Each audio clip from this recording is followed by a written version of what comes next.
ministério e apostolado de Paulo e a coleta para as necessidades. Olha por que a igreja levantou contra Paulo: por causa das coletas. Versículo 26: em viagens muitas vezes em perigos de rios, em perigos de salteadores, em perigos da minha nação, em perigo dos gentios, em perigos na cidade, em perigos no deserto, em perigos no mar, em perigos entre os falsos irmãos. Paulo passou perigo até entre os falsos irmãos. Quantos irmãos estavam contra Paulo? Paulo, olha, eu passei perigos de todo jeito, inclusive até entre meio falsos irmãos. Esses dias atrás eu tive um problema na igreja, que tudo que nós falávamos aqui chegava ao contrário numa casa aí. Eu falei, peraí, eu já sei como resolver isso. A pessoa, pastor, eu quero falar com você. Eu falei, você quer? Então vem cá. Entrou eu e o Nilton com essa pessoa dentro do gabinete. Peguei o celular e falei assim, olha aqui, eu estou gravando a conversa agora. Botei em cima da mesa e falei, pode falar. Falei, se chegar uma conversa diferente lá, eu vou com o celular lá na mesma hora. E gravei no celular do William ainda por cima, né, William? Está lá no meu computador lá a gravação. Falei, se eu ouvir falar uma conversa que eu não falei, eu vou com o celular lá na mesma hora, eu vou com o computador lá na hora. Engraçado, nesse dia não saiu conversa diferente. Você está entendendo? Até nisso eu tenho que ter cuidado, porque a minha palavra pode tornar uma outra palavra. Irmão, eu tenho dó de uma pessoa que não ouve a palavra do ungido de Deus, e além de não ouvir, escandaliza a palavra de ungido de Deus. Estão pagando um preço muito alto e vai continuar pagando. Jesus vai espremer igual laranja. Vamos lá em Gálatas capítulo 2. Paulo estava entre os falsos irmãos, e os irmãos queriam era escandalizar o apóstolo Paulo em tudo que ele falava. Capítulo 2 aí de Gálatas, versículo 4. É isto por causa dos falsos irmãos que se tinham entremetido e secretamente entraram a espiar a nossa liberdade, que temos em Cristo Jesus, para nos porem em servidão. Olha aí, você está entendendo o mistério? Olha o que tentaram fazer com o apóstolo Paulo. De todo jeito tentavam escandalizar o ministério dele, de todas as maneiras. Agora eu te pergunto, irmão, imagine que canal de bênção que Paulo foi na vida desse povo. Imagine que canal de bênção o apóstolo Paulo foi na vida desse povo que estava perseguindo a ele. Nós, os ungidos de Deus, somos canal de bênção em meio a um povo. Quantos povos têm recebido milagre nessa igreja? A maioria deles nem fica. Recebe milagre, é curado, recebe milagre financeiro, vem abençoado por Deus e depois se levanta contra nós. Quantos? Meu Deus, eu perco até a conta se eu vou contar. Aqui dentro da igreja tem pessoas assim. Estão recebendo o milagre de Deus e se levantam contra nós e estão sofrendo por causa disso. E não acorda. Teve um irmão que falou esses dias aí que... Ei, irmão, hoje à noite eu não quero nem ver o que eu vou pregar aqui, meu Deus do céu. Teve um irmão que falou assim que se alguém falasse para ele que ele estava sofrendo por desobediência, ele ia ficar bravo e ia desviar da igreja. Eu falei, meu Deus, precisa eu pelo menos falar que ele está em desobediência? Acho que as atitudes da vida dele já mostram, né? O sofrimento que está passando já mostra que está longe de Deus. Não precisa nem eu falar, está longe de Deus. Um povo que anda com diligência, irmão, ele só anda abençoado. Nós passamos luta, passamos tribulações, mas nunca falta nada. Deus supra as nossas necessidades e realiza os nossos sonhos. Ele vem abençoando dia após dia. Se nós andarmos em obediência, nós temos tudo com Deus, porque a desobediência é como o pecado de feitiçaria, e feiticeiro não entra nos céus. Por isso temos que andar em obediência para não se tornar feiticeiro. Macumbeiro não tem parte com bênção nenhuma de Deus. Macumbeiro tem parte a cosquinho dos infernos e sofre.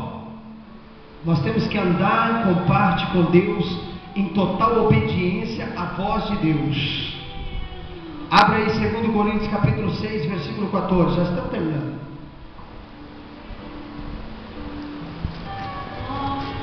2 Coríntios capítulo 6, versículo 14. Amém? Não vos prendais a um jugo desigual com os infiéis, porque que sociedade tem a justiça com a injustiça? E que comunhão tem a luz com as trevas? Você quer ver quem faz confusão da onde que ele é? Versículo 15. E o que concórdia há entre Cristo e Belial? Ou que parte tem o fiel com o infiel? E que consenso tem o templo de Deus com os ídolos? Porque vós sois templo de Deus vivente, como Deus disse: neles habitarei, e entre eles andarei, e eu serei o seu Deus, e eles serão o meu povo. Que parte tem o fiel com o infiel, meu filho? Que parte tem a justiça com a injustiça? Que parte tem a luz com as trevas? Se você concorda com conversinha fiada dos outros, você é treva. A Bíblia diz que a luz não tem parte com a treva. Não tem como, não, eu sou luz, mas eu estou compartilhando com ele. É treva, ainda está em trevas e não sabe. A luz não tem parte com trevas. O fiel não tem parte com o infiel. O infiel desce o porrete na igreja, o pastor, e a pessoa concorda e diz: não, mas eu sou fiel a Deus. É fiel ao diabo. É a Bíblia que está dizendo: não tem como ter parte com infidelidade se eu sou fiel. A Bíblia diz que o templo de Deus, ele não tem parte com os ídolos. A Bíblia diz que é ídolo aquele que se levanta contra ungidos de Deus, contra homens de Deus. O templo do Senhor, que sou eu, não tem parte com infidelidade. Aqui dentro mora o Espírito de Deus. Eu só tenho coisas boas para viver. Por que não vai orar, né, irmão? Por que não vai jejuar em vez de conversar fiado? Por que não vai evangelizar, ganhar uma alma para Deus? Você acha que se uma pessoa sair todo dia para evangelizar, você acha que ele não ganha pelo menos uma alma? Pelo amor de Deus, só se for longo demais da Silva. Só meio de onde? Então, uma pessoa sai todo dia para evangelizar, meu filho, ele ganha uma alma por dia, não é possível. É impossível uma pessoa não ganhar uma alma por dia. É impossível.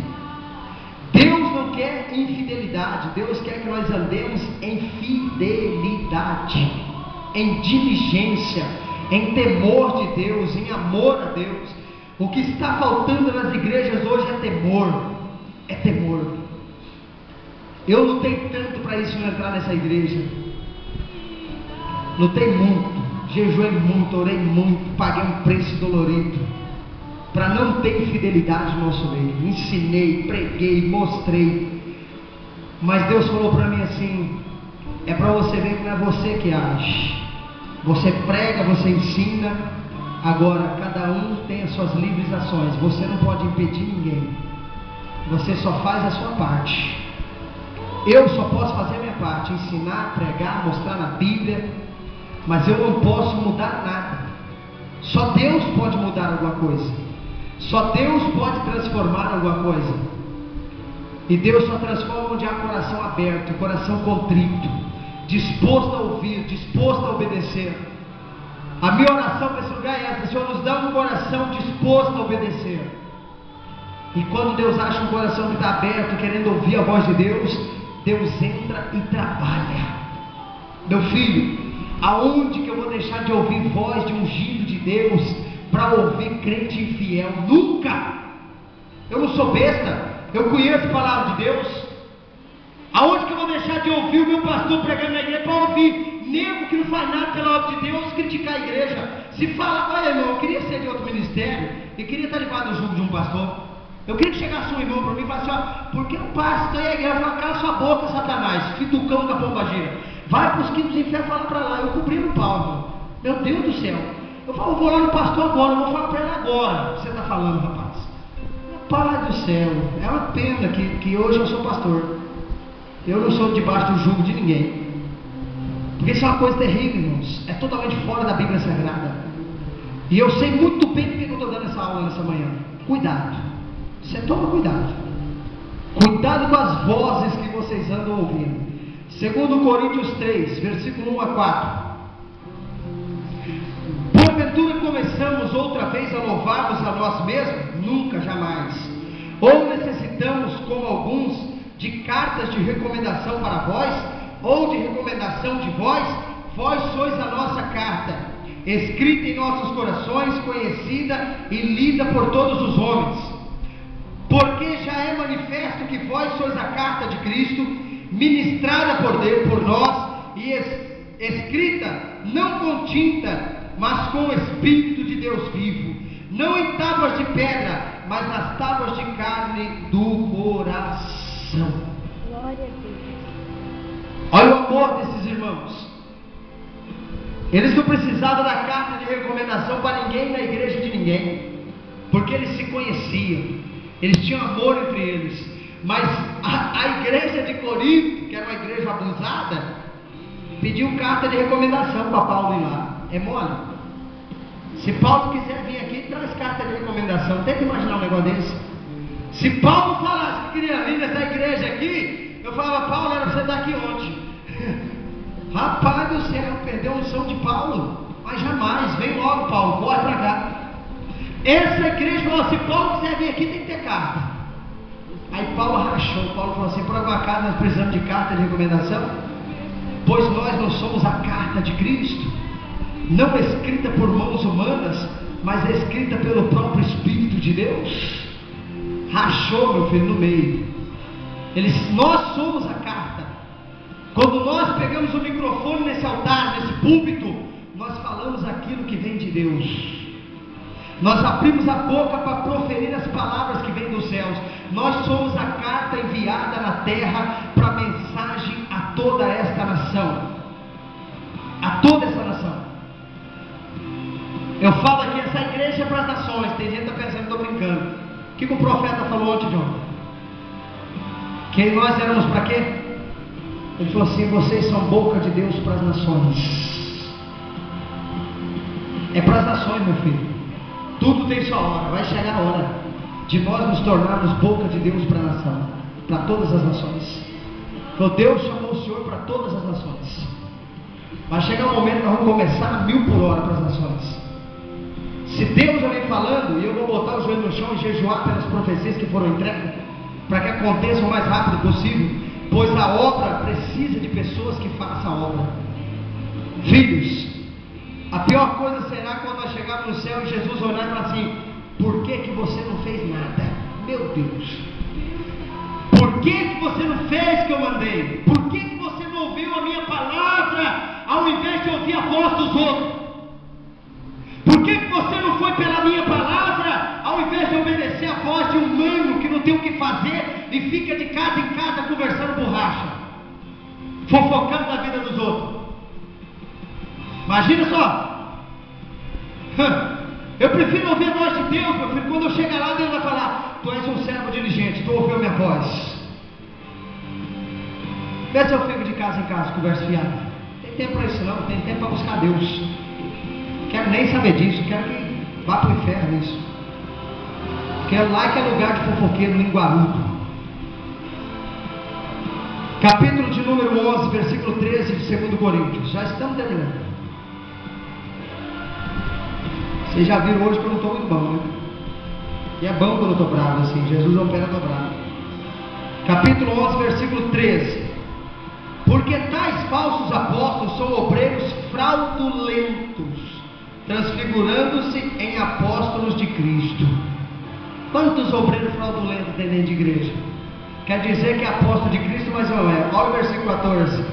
E não é maravilha, porque o próprio Satanás se transfigura em anjo de luz. Ai! Você acha que Satanás não pode usar falso obreiro? Ele usa até anjo de luz. Ele se transforma até em anjo de luz. Imagine ele transfigurar num homem. É a coisa mais simples que tem. Imagine ele manipular a mente de uma pessoa. É a coisa mais fácil que tem. Se transfigura em anjo de luz. A Rebeca Brown, ela conta que quando o anjo apareceu para ela, a primeira coisa que ela perguntou: Jesus Cristo é o Senhor ou não? Porque ela falou assim: eu tenho que ver se é o diabo ou se é o anjo mesmo. É uma mulher sábia, conhece Bíblia. Aí o anjo falou: Jesus Cristo é o Senhor. Aí ela disse: agora eu vi que é anjo. Ela conta no livro dela, é tremendo. Batalha Espiritual é o nome do livro. Ela conta que o anjo apareceu e ela falou para ele, falou assim: Jesus Cristo é o Senhor ou não? Porque Satanás não confessa que Jesus Cristo é o Senhor. Ele não pode confessar. E aí o anjo falou: Jesus Cristo é o Senhor. Quer dizer, ela soube, esse aí realmente é de Deus, foi enviado por Deus. Por que ela teve esse discernimento de entender isso? Porque ela conhece a Bíblia. Filhos, primeiro dom espiritual que tem que ser buscado de Deus: discernimento de espírito. Às vezes tem pessoas que caem na igreja, eu já vi isso muito em outras igrejas que eu prego. A pessoa cai na igreja, os obreiros ficam preocupados, achando que é demônio, e é o Espírito de Deus. Quantas vezes já mandei o obreiro: tira a mão daí, sai daí, tá lá, diz que sai. Não tem discernimento de espírito, não sabe o que é que está ali. Vocês têm que buscar discernimento de espírito, para vocês entenderem o que está ali. O espírito do diabo, ele às vezes se manifesta como se fosse o Espírito Santo. Se manifesta, fala língua estranha, bate palma, gira, cai no chão. O capeta é sujo, ele imita também. E aí quem tem discernimento sabe que não é Deus. Agora quem não tem discernimento, aleluia, eita glória, e fala língua estranha junto com o demônio faz maior fuzuê.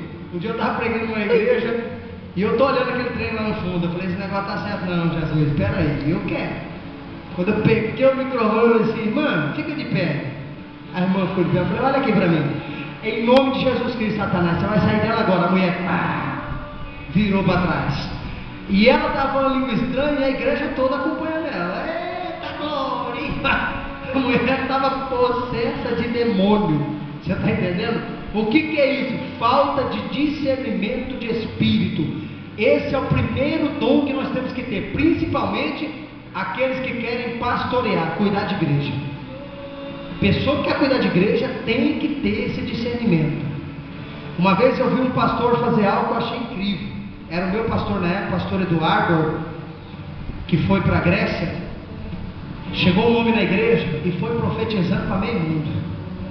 E profetiza para lá, e profetiza para cá, e vai, e a igreja virou aquele reteté só, pegou fogo.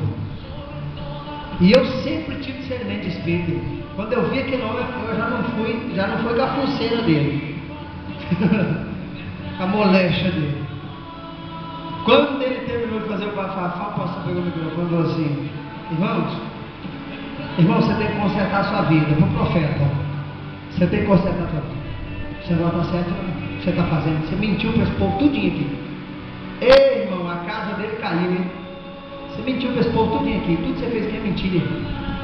O irmão começou a chorar. Depois foi ver a vida do santo, separou da esposa em Mato Grosso do Sul, casou com uma menina novinha e veio para Cuiabá. Olha a vida do santo. Olha quem estava usando ele, o próprio Satanás. E aí o pastor pôs a mão sobre ele, orou, expulsou o diabo dele. Entendendo? Discernimento de espírito. Nós temos que ter discernimento de espírito.